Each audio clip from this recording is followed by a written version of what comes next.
Good afternoon, everyone. It's great to be here. It's very interesting. The topic at hand is who's going to win the web. The problem about this question is if you've actually been in the technology business for a long period of time, and unfortunately have had that luxury, nobody really knows, right? In 1995, there were 15 million internet users in the world. There was a conference in 1996 in the Valley, and actually I was on a panel that was quite similar. The same question was asked. Do you know the names of the companies were discussed at the time? Alta Vista. Anybody remember Alta Vista? There you go, one person does. Netscape. I know, Raj, you remember Netscape, Raj. Yahoo. A lot of people remember Yahoo, right? 5 years go by. By the way, Yahoo is still it's a great company, still around. Year 2000 comes by. There are about 200 million internet users in the world. Similar debate. Names had changed. 2005 comes by. There are 1 billion internet users in the world. Names have changed. Same debate. In the year 2011, we have 2 billion people on the internet. And you know what? We're still having the debate. And the names have changed, and now it just happens to be Facebook and Google. See, the only thing that we can actually tell about who's going to win the web is the consumer.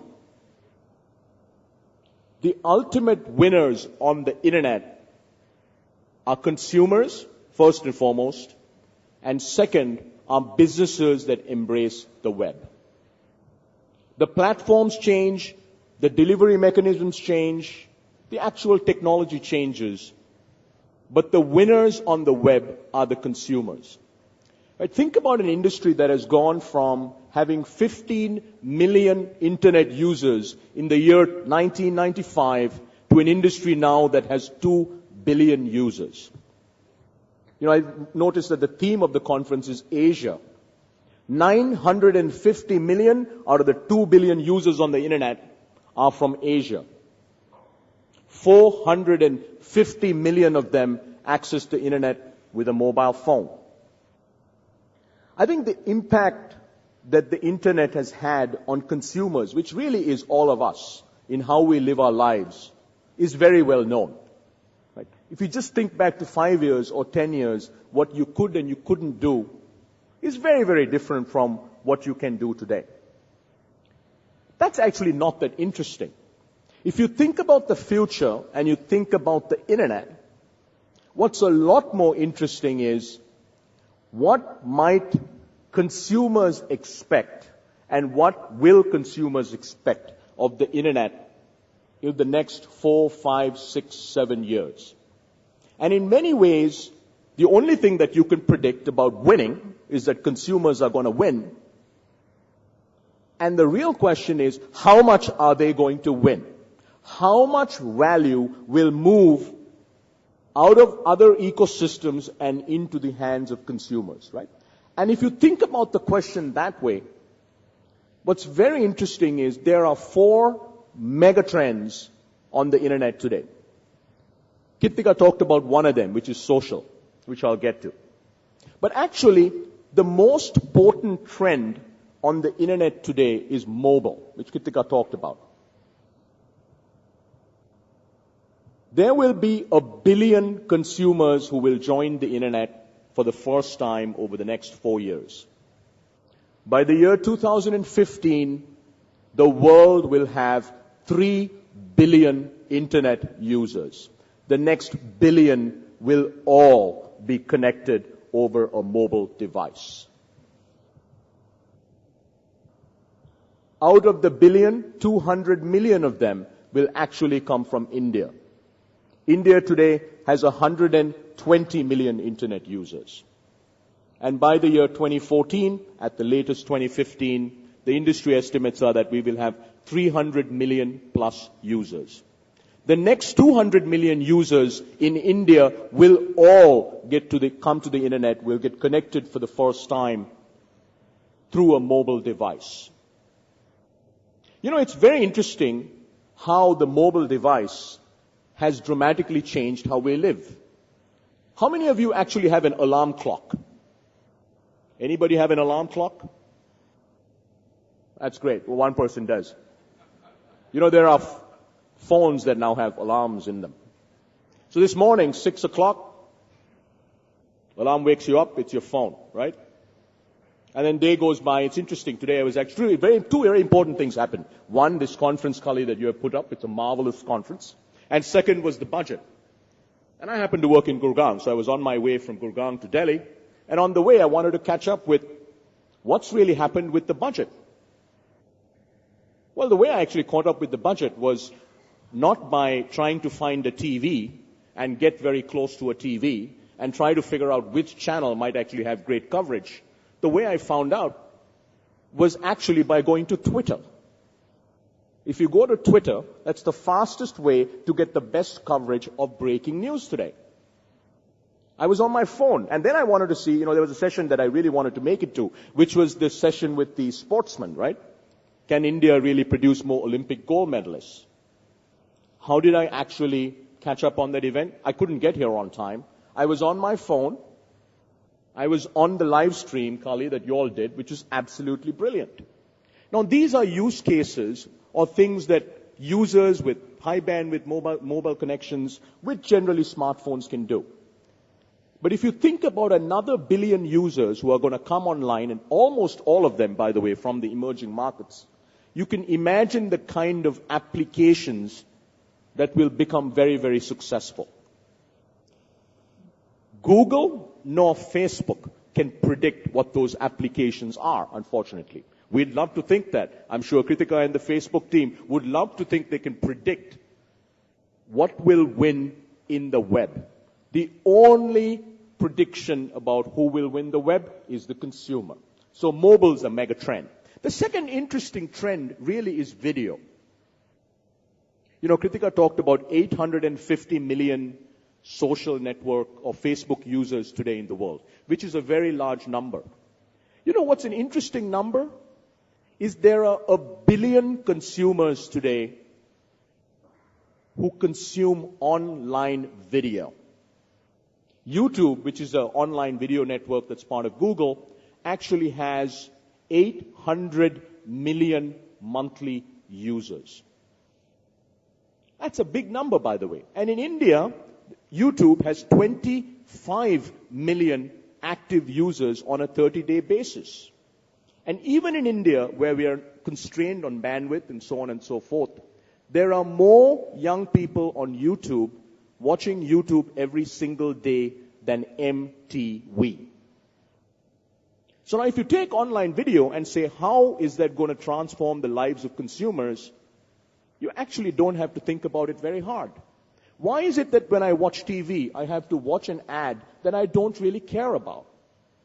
Well, guess what? Today, if you're on several online video platforms, including YouTube, there's actually the ability for you to log out of an ad. You start watching a video, you see an ad, immediately there's a pop-up button that pops up saying, you don't want to watch the ad, just click here.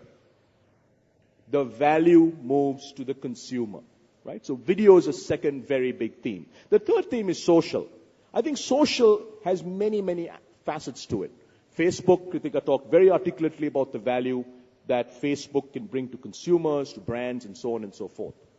But actually, social is a massive arena and will transform many, many industries.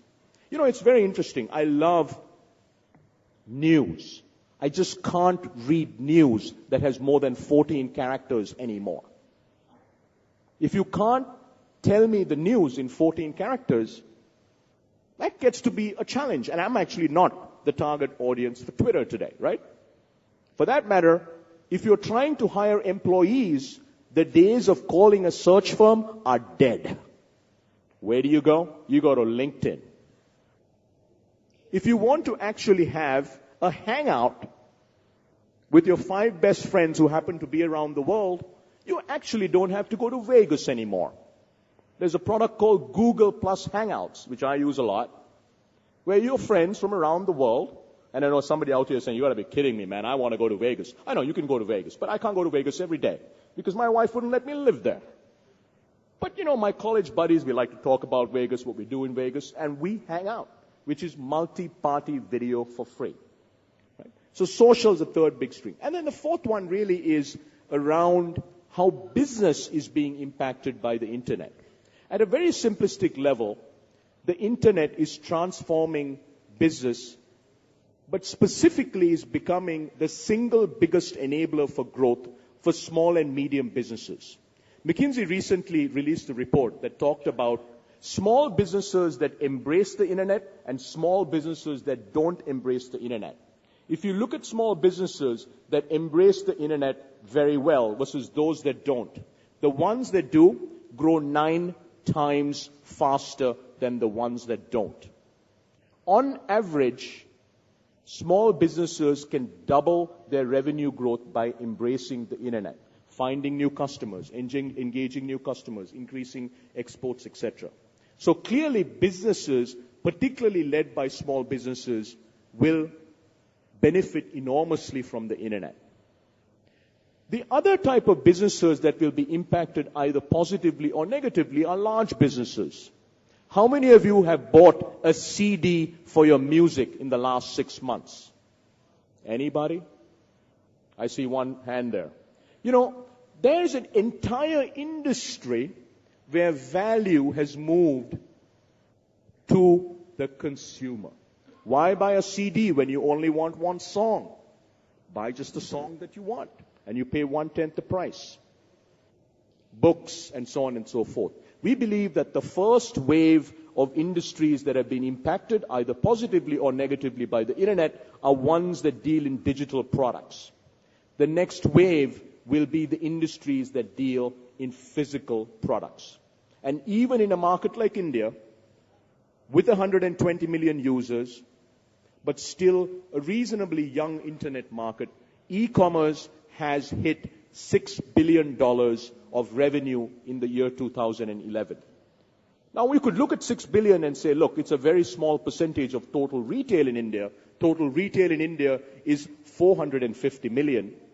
Or, those of us in the advertising industry, like Google and others, could look at it and say, the entire advertising industry in India is only $5.5 billion.